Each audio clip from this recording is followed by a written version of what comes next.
This week on the Pattern Filter, we're unpacking one of the most striking economic stories unfolding right now: the emergence of two parallel economies accelerating away from each other. At the top, we see an ultra luxury boom.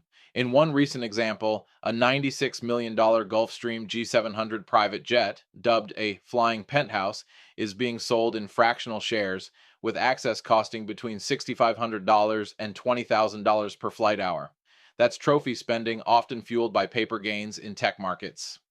At the same time, everyday consumers are struggling with basics. Consider Halloween candy. Analysts called prices spooky this year due to tariffs and a global sugar crop shortfall.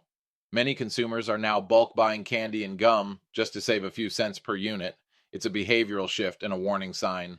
Then there's healthcare. The Kaiser Family Foundation warns that if temporary subsidies under the Affordable Care Act expire, the average U.S. health insurance premium could more than double. A plan costing $888 per month today could soar to over $1,900. That's not just inflation.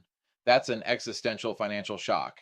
This divergence, extreme wealth on one end and policy driven pressure on the other, is reshaping consumer behavior. It's especially visible among younger generations. Chipotle recently reported that Gen Z and millennial customers earning under $100,000 are dining out less, not switching restaurants, but opting out altogether in favor of groceries and food at home. This economic pressure is also fueling a deeper cultural shift. Traditional notions of success are being redefined. The FIRE movement, financial independence, retire early, is evolving. A growing number of people are now prioritizing immediate well being and purpose over long term retirement goals. One financial expert even suggested early retirement should only be a goal if you truly enjoy your job. This mindset is reflected in real life choices. One former Google employee left her six-figure role and unvested stock to work in AI safety, citing the hollowness of corporate perks that didn't align with her values. Her story reflects a broader trend. For many, impact and fulfillment now matter more than another round of stock options. But this isn't just a luxury of the well off. For many, purpose takes the form of necessity driven entrepreneurship. One striking example: Brittany Nemendast turned a home chocolate making hobby into a seven-figure business by capitalizing on a viral social media trend. Her company, Chalkbox, is now a thriving operation built on agility and timing. That same entrepreneurial mindset is appearing in unexpected places. Public schools facing enrollment declines are now hiring marketing firms, using direct mailers, targeted ads, even door to door outreach to compete with charter and private schools. Public education, once a stable institution, is now competing like a business to survive. And at the center of all this transformation is the tech sector. Amazon recently reported its fastest AWS cloud growth since 2022, growth fueled by AI demand. But just days before, Amazon also announced 14,000 job cuts. The contradiction is stark: record profits, fueled by AI, alongside mass layoffs. This isn't a coincidence, it's a new management model. AI allows companies to achieve more with fewer people. Job cuts are framed as optimizations, freeing up resources to invest billions into AI infrastructure. We're now in a full-scale compute arms race. OpenAI, for example, committed $38 billion to a multi-year deal with AWS for access to hundreds of thousands of NVIDIA GPUs. The next leap in services, from chatbots to productivity tools, depends entirely on who controls this compute power. That level of investment creates massive investor hype.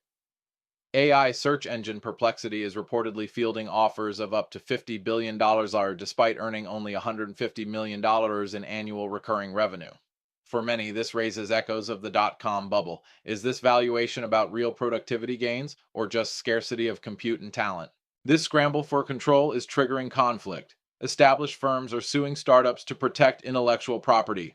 Palantir recently filed suit against two former engineers who launched a competing AI startup, claiming they stole core algorithms and data. The stakes are so high that legal warfare has become part of the tech strategy. And while this capital flood accelerates at the top, average consumers face volatility in even the most mundane areas, like media. Take the recent Disney YouTube TV standoff. After a failed distribution deal, Disney pulled ESPN, ABC, and other major channels from YouTube TV. Millions of cord cutters suddenly lost access to live sports and local news. YouTube TV offered a $20 credit, but the message was clear: the streaming wars are replicating the same blackout tactics that made cable frustrating in the first place.